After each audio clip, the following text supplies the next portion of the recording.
सरस्वती मैया की हर हर महादेव की जय। कैसे कहे के बा कि सरस्वती मैया आईली दुल्हिनिया हो रासा बेनिया डोलाई दा।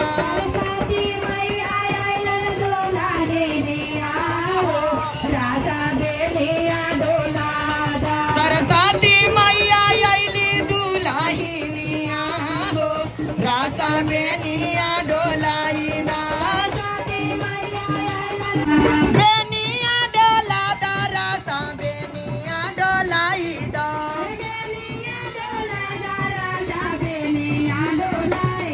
सरस्वती